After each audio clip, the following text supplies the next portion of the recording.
જય શ્રી કૃષ્ણ વિદ્યાર્થી મિત્રો. તો આજે આપણે સરસ મજાનો ક્વેશ્ચન જોવાનો છે કે આપેલા સંયોજનોને એસિડિકતાના ઉતરતા ક્રમમાં ગોઠવો. તો જુદા જુદા સંયોજન આપ્યા છે એટલે કે ફિનોલના સંયોજન છે એને શું કરવાનું છે આપણે એસિડિકતાના ઉતરતા ક્રમમાં ગોઠવવાના છે. તો એસિડિકતા કોના સમપ્રમાણમાં હશે? એસિડિકતા -R -H -I અને કોના વ્યસ્ત પ્રમાણમાં હશે? +I +H અને +R અસરના શું હશે? વ્યસ્ત પ્રમાણમાં હશે. તો આ કોણ છે? તો ફિનોલ છે. આ ફિનોલની બેન્ઝીન રિંગ સાથે કોઈ પણ દાતા કે આકર્ષક છે નહીં.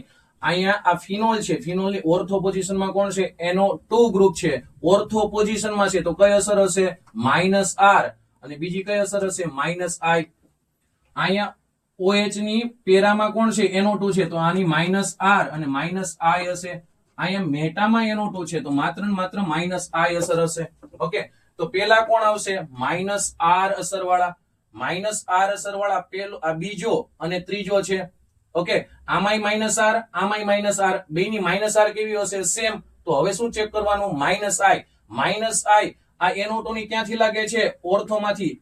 આની ક્યાંથી લાગે છે? પેરામાંથી. ઓર્થોમાંથી -I કેવી હશે? વધારે.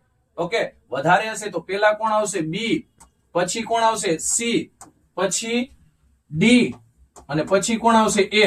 પણ આવું આવતું નથી. કેમ? કેમ કે ઓર્થો નાઇટ્રોફિનોલ છે એમાં આ હાઇડ્રોજન ને આ ઓક્સિજન વચ્ચે શું બને? હાઇડ્રોજન બંધ. કેમ? આ હાઇડ્રોજન કેવો? આંશિક ધન, આ આંશિક ઋણ. આની વચ્ચે શું બનશે? હાઇડ્રોજન બંધ બનશે. એના લીધે આ હાઇડ્રોજન સરળતાથી મુક્ત નહીં થાય. એટલે પેરા નાઇટ્રોફિનોલ કરતા ઓર્થો નાઇટ્રોફિનોલ ની એસિડિકતા થોડી કેવી હશે? ઓછી. એટલે ક્રમ હવે આવો આવશે, થોડુંક બી પાછળ હશે. C, પછી B, પછી D અને પછી કોણ આવશે? A. આવો ક્રમ આવશે. જય શ્રી કૃષ્ણ.